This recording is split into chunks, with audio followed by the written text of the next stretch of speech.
개인적으로 이거 좀 위험한 시기가 오고 있는 것 같다라는 이미 버블이 저는 너무 많이 껴있기 때문에 이제 감내할 수 없는 수준에 다다른 임기의 신호라고 저는 봐요. 금리 인상이 지금은 타격이 되는 수준이 된 거다. 이제는 월세는 이자가 조금씩 올라가지만 그래도 전세보다 저렴하고 좋다. 네, 오늘 모신 분은 연세대 전경대학원 한문도 교수님 모셨습니다. 안녕하세요. 네, 안녕하세요. 네, 자 일단 한국부동산원 주간 아파트 가격 동향 이걸 좀 한번 봐야 되는데 네. 지금 셋째 주도 하락을 했다 이런 얘기가 있어요. 이게 어떤 얘기인가요? 지금 서울이 지금 전국적으로 일단 하락을 했고요. 이제 전국적으로 이제 확산이 된 게 이제 나타나고 있고 하락폭도 좀 다 키웠습니다. 그래서 그래요? 조금 시장이 점점 하향화 쪽으로 가는 게 좀 확연하게 좀 나타나기 시작했는데요. 서울 같은 경우는 25개구 중에 저번 주에 이어서 24개구가 다 하락입니다. 서초구만 지금 버티고 있거든요. 그래서 제가 볼 때는 이런 현상이 며칠 있다가 발표하잖아요. 미국 네. 금리 인상. 네네. 이게 나타나게 되면 제 생각에는 이게 어쩌면 갑자기 분위기가 더 안 좋아져 가지고요.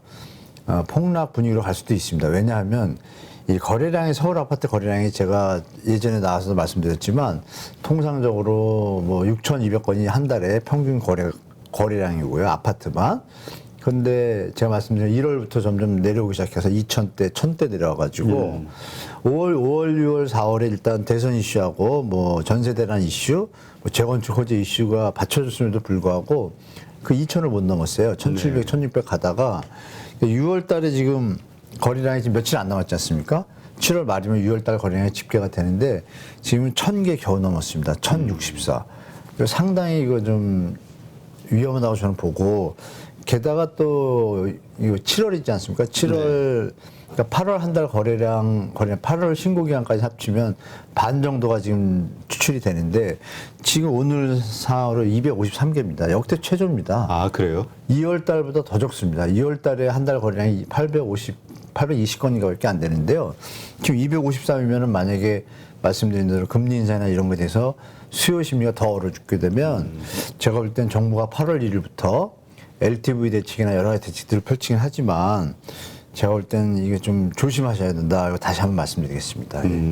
지금 그러니까 이제 7월 달 그러니까 이제 이번 주인가요? 그 금리 인상 연준의 FOMC 회의에서 네, 7월 26일 예, 네, 맞습니다. 예, 하니까 내일인가 내일 새벽 네, 1박 2일로 발표하니까 우리나라 시간은 목요일 날 발표할 것 같습니다. 목요일, 수요일 목요일. 밤이나 목요일 날 그 발표할 때 우리나라는 그러면 목요일쯤 오후쯤에 확신, 며칠 안 남았잖아요. 그러면 8월서부터 이제 뭐 말씀하신 대로 폭락 예상도 할 수 있다. 폭락의 분위기를 느낄 수도 있습니다. 잘못하면. 그 폭락의 분위기라는 게 구체적으로 그러니까 만약에 빠진다 그러면 일시적으로 갑자기 떨어지는 걸 생각하시는 거예요. 그 의미를 잘 모르겠어가지고. 심리들이 이제 매도 심리하고 매수 심리가 있을 때 네. 지금처럼 하락은 하지만 조금씩 하락하잖아요. 폭이 좀 적게. 물론 일부 지역에서는 과다하게 오른 지역은 지금 뭐 3억, 4억씩도 빠지지만 그 빠지는 시간이 이제 시간의 어떤 흐름이 시간을 천천히 두고 빠지는 것하고 네. 일순간에 많이 빠지는 것하고는 좀 크지 않습니까? 근데 그 부분에서 많이 빠진다는 게 뭐냐면 심리적으로 완전히 매도자가 패닉셀링으로 들어가고 매수자는 아예 시장을 외면하는 수준? 이런 수준이 될 가능성이 좀 엿보이더라고요. 왜냐하면 지금 좀 아까 말씀드린 대로 6월 거래량이 너무 안 받쳐주는 거예요. 근데 7월은 더 심하잖아요. 네. 그런데 금리 인상하면 물가는 지금 잡지 못했죠? 그 급여 인상은 뭐 우리도 무슨 파업이었죠? 대우조선인가? 네, 대우조선. 전혀 뭐 안 먹히잖아요. 하청 임금 인상이 안 먹히잖아요. 네. 이런 상황에서는 시장이 얼어붙을 수밖에 없는 걸 뭐 예측할 수밖에 없다고 저는 개인적으로 이거 좀 위험한 시기가 오고 있는 것 같다라는 저는 그렇게 좀 보고 있습니다. 네. 근데 이제 그것이 완전히 그렇게 된다기보다 정부의 대책에 따라서 달라질 수 있다고 하셨으니까 네, 예, 예. 정부가 이제 정부도 어쨌든 그런 경착륙을 막기 위해서 노력을 하겠죠. 네, 이제 노력을 예. 해야죠. 근데 어떤 정책에 그러니까 이걸 부드럽게 그런 어떤 충격이 온다 하더라도 할 만한 어떤 뭐 수단이 있나요? 정부의 정책 수단이? 지금 정책은 제가 볼 때 좀 잘못 발표가 됐는데 그러니까 이건 있겠죠. 그 매도자분들 양도세 있지 않습니까? 네. 물론 이제 양도세 중과는 지금 배제를 했지만 양도세 중과 말고 일반 양도세도 세금 있잖아요. 그러면 차액이 뭐 3억 넘어가면 30% 40% 이렇고 38%가 그렇거든요.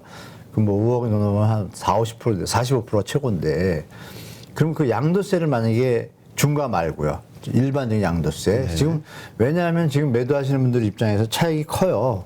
2, 3년 사이에 막 두세 배 오른 데가 많아가지고요. 그럼 5억짜리가 지금 10억 됐다고 가정을 할게요. 네. 그 양도세 중과를 안 하더라도 차익이 워낙 많으니까 거기서 한 4, 5억 내게 돼요. 그러다 보니까 더 좀 비싸게 받고 싶어 하는 건 당연한 거 아니겠어요? 세금 많이 나가니까. 근데 만약에 그 세금을 또 감면해 준다고 가정을 할게요. 그 만약에 차익이 10억인데 45% 내게 되면 4억 5천을 세금을 내게 되잖아요. 근데 그 세금을 반으로 깎아주면 어떻게 돼요? 그 폭만큼 매도자가 더 내려서 낼 수도 있잖아요. 그러면 어차피 매수자 세금도 입장에서는 내가, 매수자 입장에서는 그 갭이 좀 가까워지잖아요. 근데 그런 세제에 좀 지원을 할 수 있는 방법도 있고, 그러니까 가격은 내려가지만 매도자 입장에서 편안하게 가격이 내린 데 접할 수 있는 시장을 만들어 주는 거. 매수자 입장에서는 가격이 내려왔으니까 또 물건이 많아지면 그 가격에서 조금 더 내려오고 그럼 접근성이 이제 좋아지면 균형점으로 가서 그러니까 하락하면서 거래가 일어나게 이게 만드는 게 최고인데 지금 잘못된 건 좀 하나 있는 게 LTV 80%가 이게 독이 될 수도 있고 약이 될 수도 있는데요. 네. 내 집 마련이라는 이슈 앞에서는 물론 좋은 얘기 같지만 파월 연준장이 얘기했잖아요. 지금 금리가 높으니까 지금 대출 받으면 고정금리잖아요. 그렇죠. 30년. 받고 힘듭니다. 중도 특히 상환 수준 부동산 많아지고. 샀을 때. 예. 그러니까 금리가 내려간다면서 하는 게 맞잖아요. 그렇다면 지금은 그런 것보다는 어떤 취득세 감면도 막 확실히 해주고 지금 산다 그러면 어떤 다른 혜택들을 넣어줘야 되는데 대출 풀어가지고 집값을 안정시킨 적은 없어요. 다 폭등이지. 근데 이번엔 문제가 뭐냐면 대출 풀어서 가지고 만약에 2030 세대 분들이 집을 샀어요. 네. 샀는데 세 가지 시나리오가 있잖아요. 오를 수 있는 거, 그대로 가는 거, 내려가는 거 세 가지잖아요. 네. 그걸 오르는 거 가정할 때 지금 얼마나 오르겠어요? 더 이 가격에서 힘들거든요. 그렇죠. 그러면 이 가능성은 적잖아요. 비율이. 그럼 유지되는 거는 될 수도 있다는 생각이 들잖아요.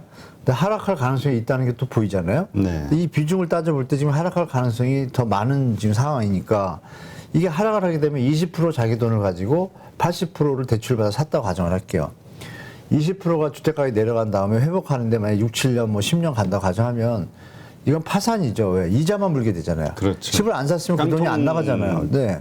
깡통집을 사게 되는 거니까 연준의장 말이 맞아요. 그래서 이 부분은 약인 것 같지만 이게 이걸로 인해서 집값을 떠받치면 파는 분들도 말씀드린 대로 적정 가격에 대한 이게 균형점이 되고 시장이 움직이는데 이걸 갭을 그냥 유지시켜 버린 거죠. 네. 그럼 계속 거래절벽이 오고 도움이 안 되고 취득세 감면은 좀 하는 것 같은데 그건 좀 괜찮다고 보고 보유자분들의 어떤 그 보유세를 합리적으로 한 건 좋은데 다주택자분들이 투기하는 분들이 좀 있잖아요. 네. 그분들을 또 너무 보호하는 형태로 가니까 이분들이 도리어 소형 임대사업자 제도를 좀 활성화한다 그러거든요. 이건 또 투기하라는 얘기예요. 그렇죠. 그러니까 이게 지금 섞여 있어가지고 제가 이번 정부가 도대체 왜 이렇게 갈피를 못 잡는지 이해도 안 되고 공급대책은 또 아직도 안 나왔고 그러니까 공급대책 빨리 내주면서 이 뭐 다주택자분들이나 이분들한테 좀 그 세금 내는 걸 좀 더 줄여주면서 가격이 낮추는 효과가 있어가지고 사는 분들이 더 저렴하게 살 수 있으면 이게 시장에 좀 균형점이 빨리 오겠다 이렇게 저는 그렇게 보고 있습니다. 네. 근데 지금 말씀하신 대로 만약에 이렇게 위험한 그 대세 하락하는 게 분명해 보이고 그 다음에 또 이렇게 갑작스러운 폭락이 보이는 상황이라면은 네. 그 250만 호 주택 공급에 대한 이런 것들을 빠르게 이렇게 정부가 가이드를 제시하고 추진하고 할 이유가 있을까요? 필요가 있을까요? 지금 그런 게 지금 시장주의나 투기하신 분들이 주장을 하고 있어요. 집이 안 나야 집값이 유지되잖아요. 그렇죠. 그럼 불과 우리 선거 전만 해도 어떻게 됐었어요? 그때는 이제 또 우린 주택 집이 공급에- 없어 난리나고 집 안 짓냐고 그랬죠. 이거는 시장 친화적인 언론들이 조장하는 어떤 프레임이고 간단히 말씀드리면 천진국을 볼 때 집값이 안정되는 수준이 그 수치가 여러 가지가 있는데요. 인구 1000명당 주택수라는 개념이 있어요. 네. 그게 한 450호가 되면은 좀 안정적이에요. 그래도 올라가요. 근데 우리는 지금 400 겨우 넘었습니다. 아, 그래요? 서울은 더 심하잖아요. 그럼 지어야 되는 건 확실해요. 그러니까 지어야 되는데 250만 원 나왔고 공약도 던졌고 지금 그 집을 짓지 말자는 사람이 누구예요 도대체? 뻔하잖아요.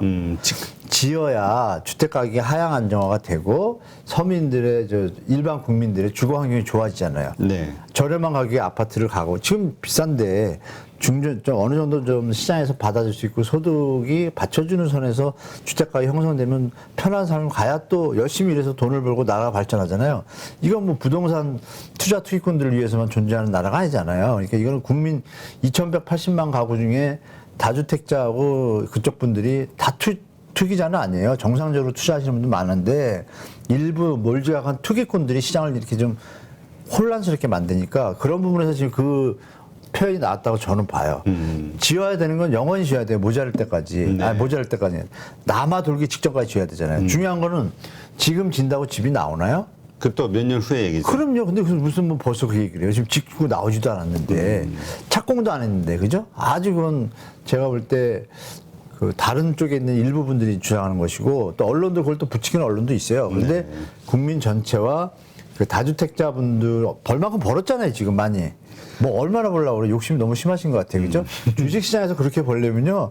10년, 20년 머리 박아야 되지 않습니까? 그러니까 제가 볼 땐 너무 과도한 욕심은 저버리시고 주택은 국민의 삶에서 좀 늘려야 되니까 그 주장은 저는 일축하겠습니다. 그냥 계속 지어서 물론 40평, 50평을 지는 게 아니라 지금 1일 2인 가구로 바뀌니까 뭐 25평대 이렇게 알맞게 좀 많이 지면 지금 단독 다세대 정주 여건이 좀 안 좋다고 많이 하잖아요. 그리고 네.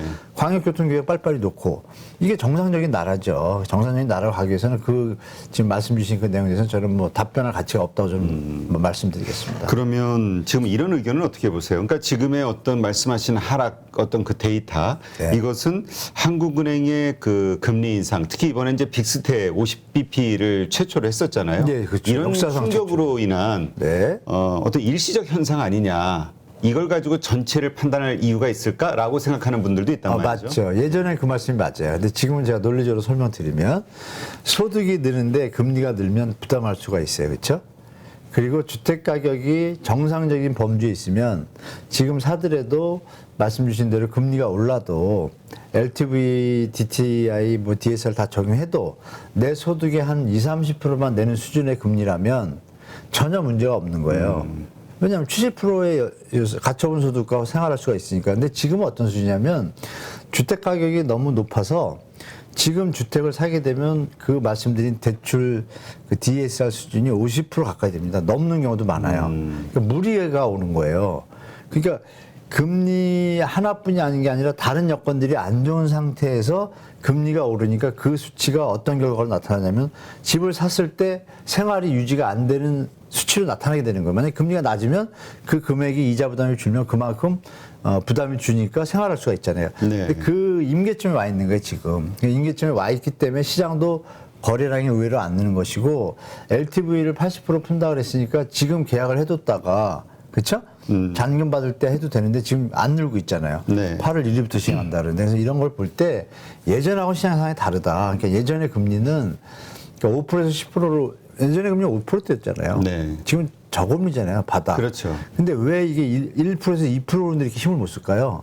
이미 버블이 저는 너무 많이 껴있기 때문에 이제 감내할 수 없는 수준에 다다른 임기의 신호라고 저는 봐요. 아니 예전에 우리 저 앵커님도 아시겠지만 IMF 지나서도 막 금리 5% 18%에도 집값 올랐고. 그랬죠.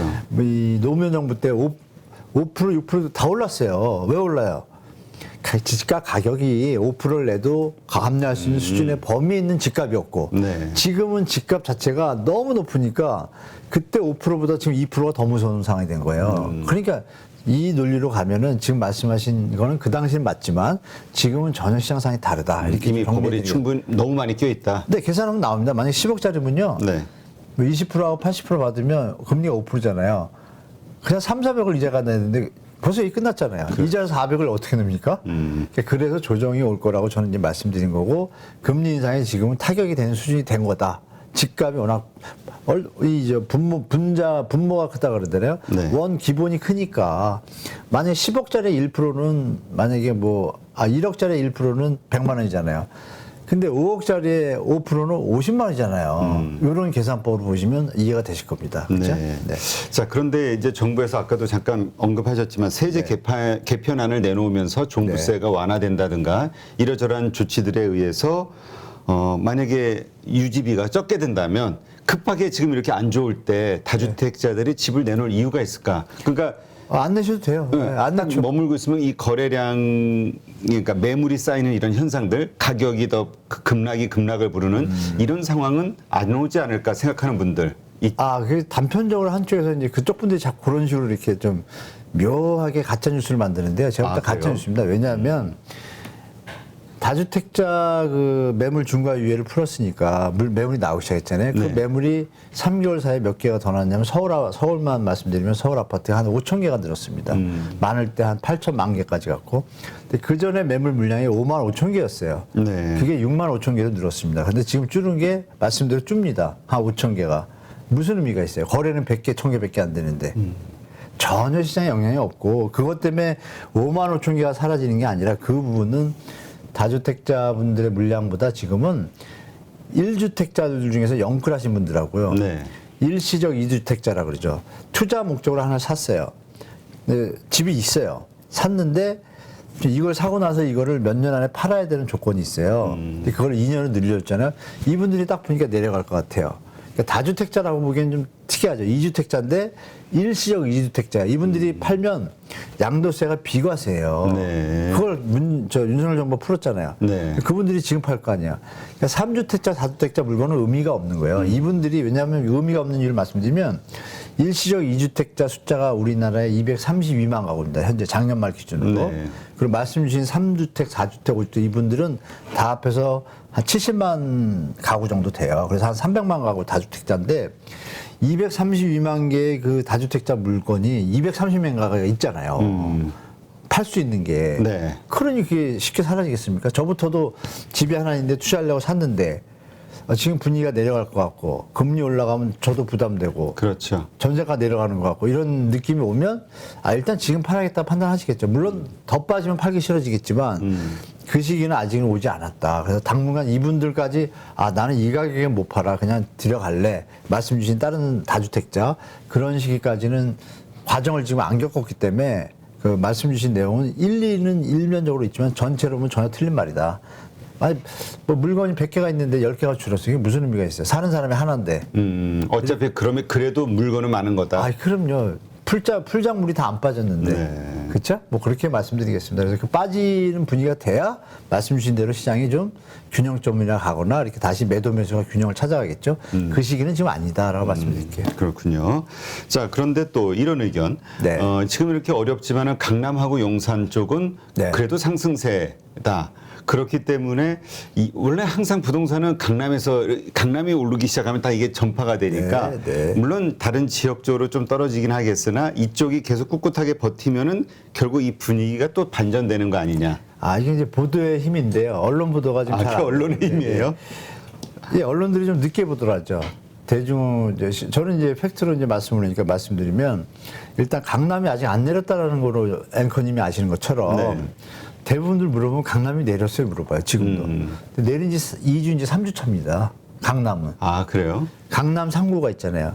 송파구는 많이 내렸고 강남구는 2주차, 3주차 지금 다가가고 있고 서초구만 상승을 유지하고 있어요. 근데 그 서초구만. 상승 폭이 초반에 제가 말씀드렸잖아요. 25개구 중에 24개구가 하락이다. 강남이 3구도 있고 4구도 있잖아요. 강동구까지 하면. 강남 4구 중에 3구가 하락인데 강남구가 하락 안 했다고 얘기했잖아요. 근데 일반 분들도 다 그렇게 느낌이 있어요. 왜? 보도가 자주 안 나와요. 그러니까 우리 8.5m 보시는 분들은 제가 팩트를 알려드리니까 시장 가보시면 발품 팔면 물건이요. 그러니까 서초구도 지금 6월달 거래가 40몇 개가 100개가 안 돼요. 네. 근데 물건이 4,000개가 나와 있습니다. 그러면 묘하잖아요, 시장이. 그러면 서초구만 남았는데 서초구라고 무슨 통뼈 있습니까? 물론 특수 집단들이 있잖아요. 검찰청이란다. 법원이 있고 또 검사들이 있고 변호사들이 있고 밀려 있잖아요. 그쪽에 특수 지역이잖아요.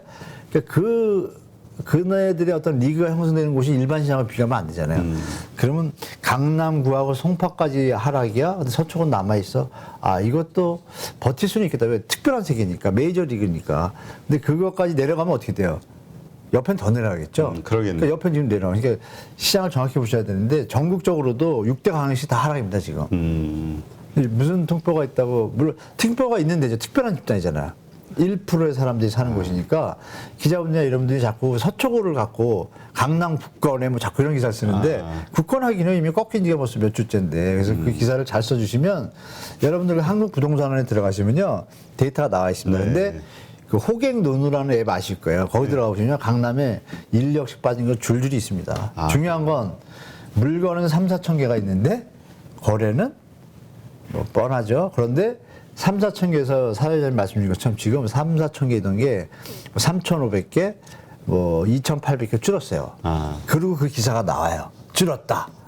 남은 게 이만큼인데 무슨 그 내놔봐야 안 팔릴 것 같으니 그냥 출회했다. 지금 안 팔린다니까요. 부동산 사장님하고 전화해 보십시오. 보시면 이 사례 드리면 정말 이해하시겠구나. 핫하게 떠올랐던 노도광 있잖아요. 네, 노원구에 전화 받은 일주일 딱 됐습니다. 저를 아는 분인데 기자분이에요, 기자분. 예. 실명 못 밝히고 실화입니다. 전화 오신 거예요. 2주 됐나 보네요.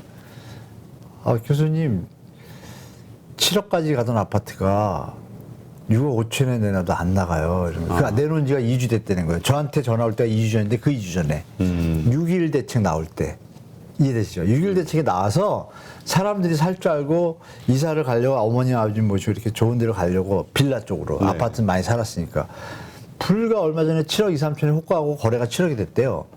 그 내놓고 2주를 기다릴 때 싸게 제 말 듣고 6억 8천인가 9천에 내놨대요. 전화가 나오고 2주 만에 전화했더니 사람이 없다고 고백을 하더래요, 공인중개사가요. 그래서 저한테 전화 온 거예요. 이걸 어떻게 팔아야 되냐고. 그리고 그 2주 뒤도 제가 통화하고 2주 안에 힘들게 지내다가 제가 과감하게 얘기했습니다. 지금 안 팔린다. 물건을 봐라.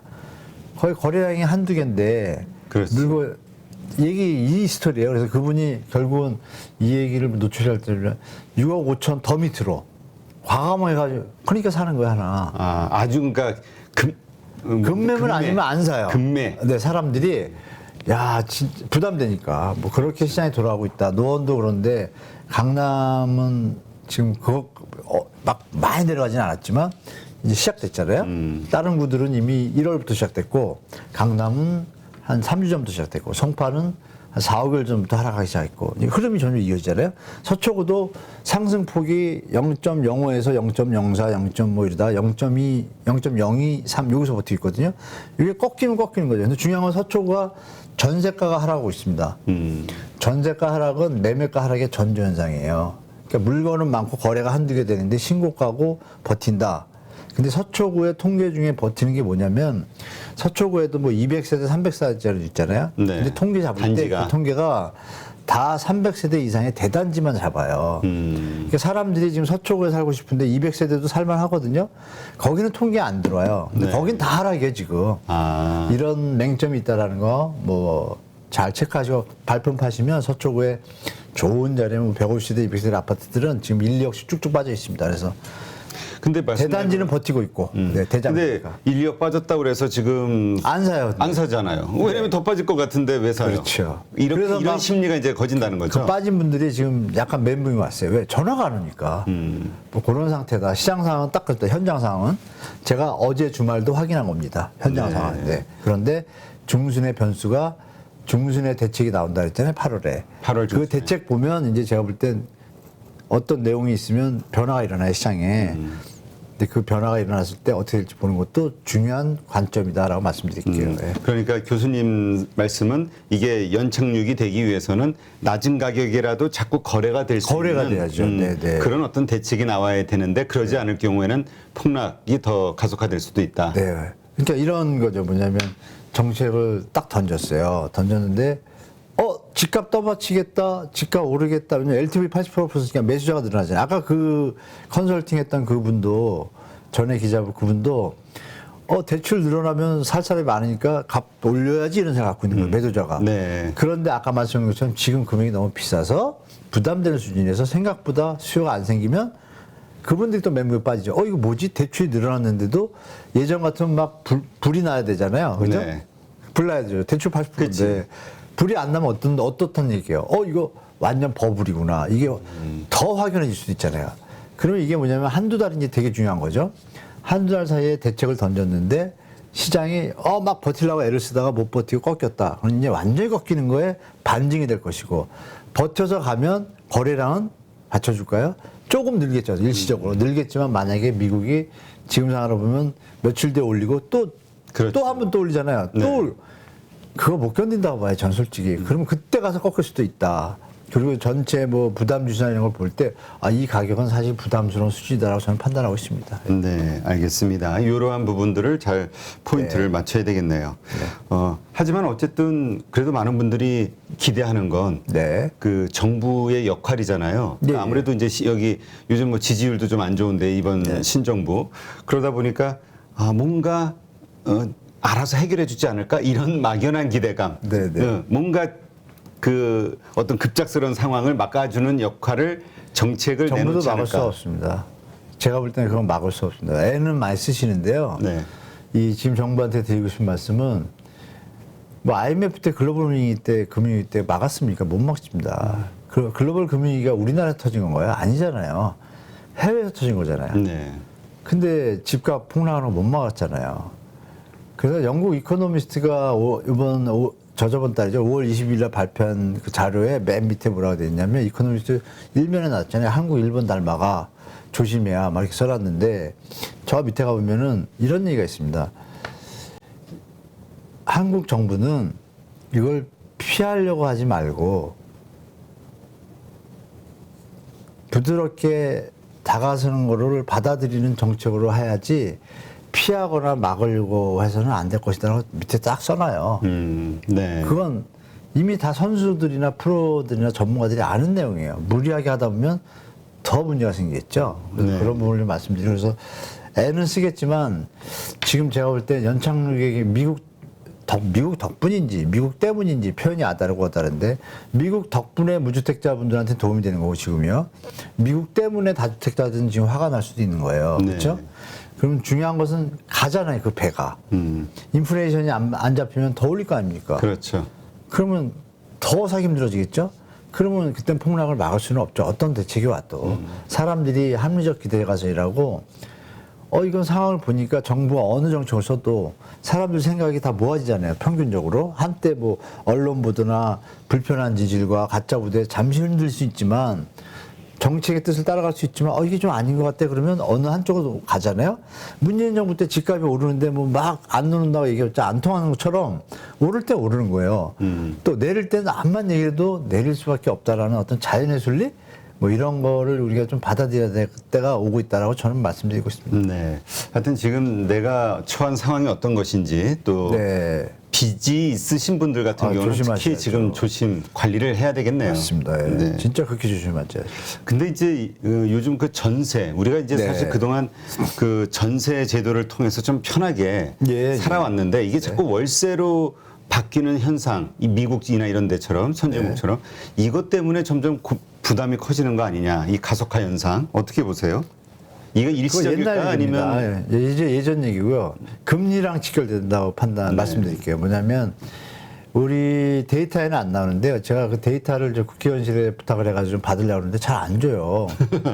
근데 그 개인적으로 받을 수 있는 게 한계가 있거든요. 기관에서. 네, 그렇죠. 정부기관, 감독기관 돼야 이게 받을 수가 있는데 제가 받은 데이터가 뭐냐면 그러니까 전세 대출을 서울에서 받으신 분들이 이제 주로 아파트를 기준으로 할게요. 다세대는 이제 단가가 아파트보다는 조금 낮으니까 부담이 좀 덜할 수 있다 보고 아파트가 지금 뭐 50% 이상 가까이 돼가니까 아파트에 전세 대출을 받으신 사람이 몇 명이나 될까? 10명이 만약에 전세를 계약을 할 때 그 비율이 몇 명이나 될까? 우리 사회자님은 몇 명이나 될 것 같아요? 글쎄요. 그래도 대부분 다 전세일 것 같은. 전세인데 그 전세를 들어가면서 대출을 받으시는 분들은 10명이 전세 계약을 했다. 대출을 몇 사람이나 받을 것 같아요? 그래도 뭐 돈을 모아서 여덟 아홉 명, 전 되게 많을 것 같은데요. 정확하십니다. 왜냐면 주변에 보면 다 전세 갈 때 그쵸? 전세 자금 대출. 네. 그게 다 2년 전, 3년 전부터 했던 거잖아요. 옛날부터.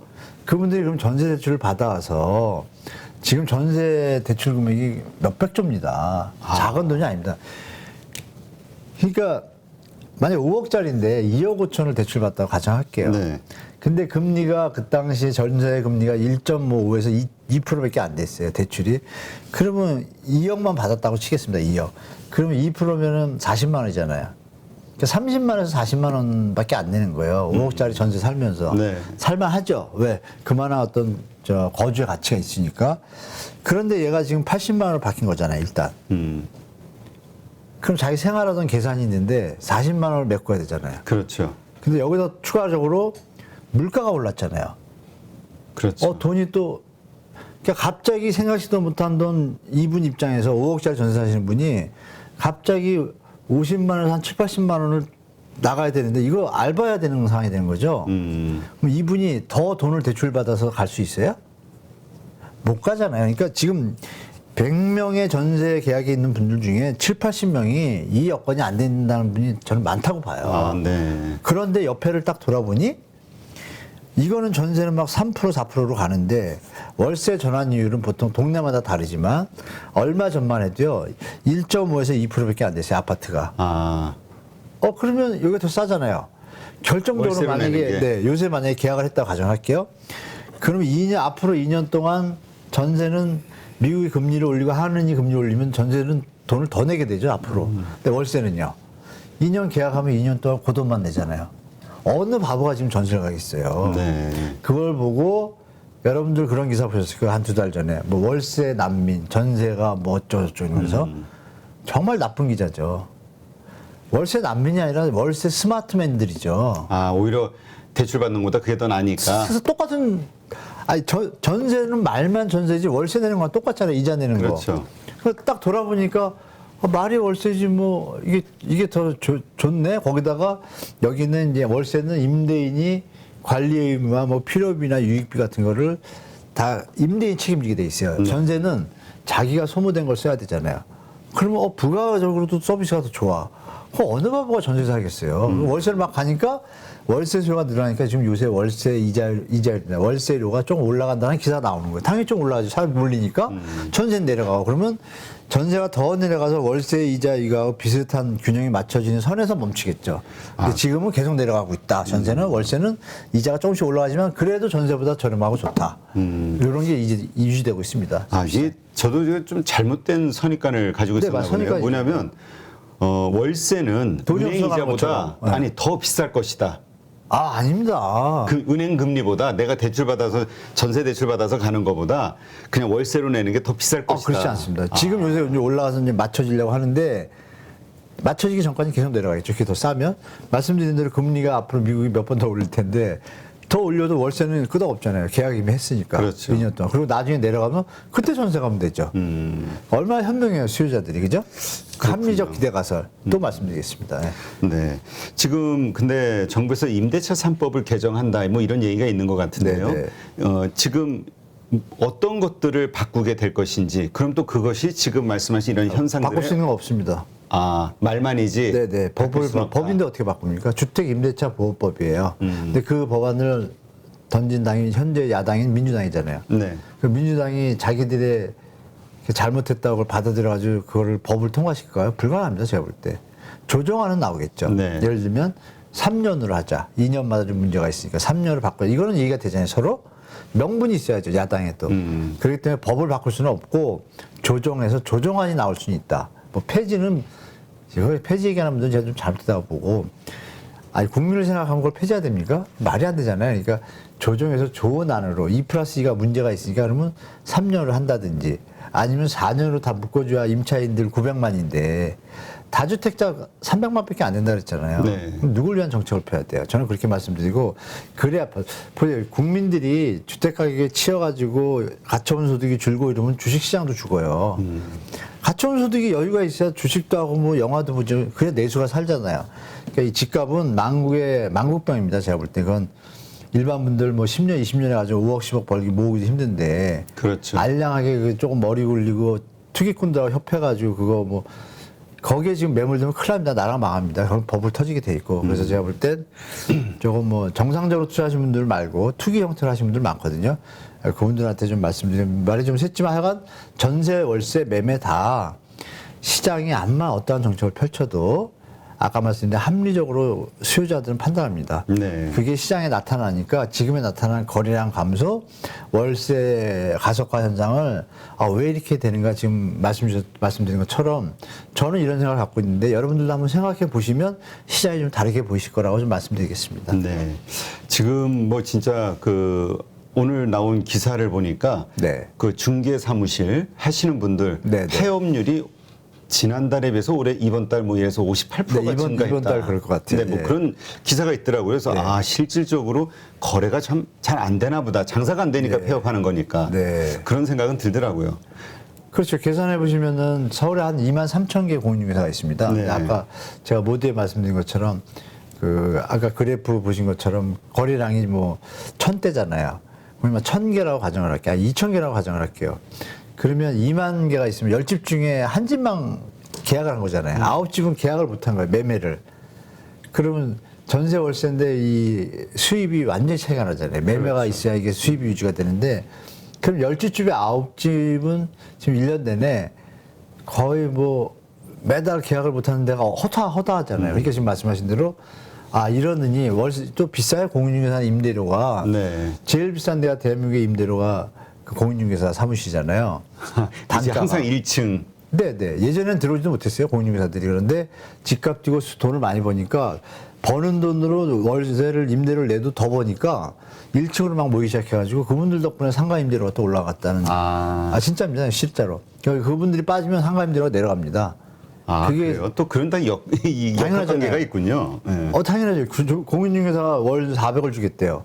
근데 기존에 거기 계시던 뭐 떡볶이 사장님이 300을 냈어요. 쫓겨나는 거죠. 뭐 이런 논리가 와가지고 상가분들의 어떤 어려움을 가중시킨 역할도 일부러 한 건 아니지만 공인중개사분들이 시장 논리에서 된 거지만 그런 또 어떤 역반응도 좀 있었다라는 거 좀 말씀드리겠습니다. 네. 지금 GTX 공사 이 네. 개통 이거를 좀 당기는 게 또 지금 말씀하신 어떤 부동산의 어떤 불가능합니다. 침체를 막는 어떤 역할을 하죠. 하지 않겠냐 기대감 있는 분들도 있던데. 충분히 하는데 그 뜻대로 안 됩니다. 왜냐하면 그 공정 과정이 있고 예산 배정이 있는데요. 그 지금 GTX A가 원래는 2024년 5년에 개통인데 지금 제가 알기로는 3년 4년에 그 위에 저쪽 어디죠? 일산 쪽에서 내려오는 선하고 A선이요. 네. GTX A가 지금 밑에서 올라오는 거하고 다 거의 공사가 끝나고 있는 중인데 삼성역이 복합 환승센터잖아요.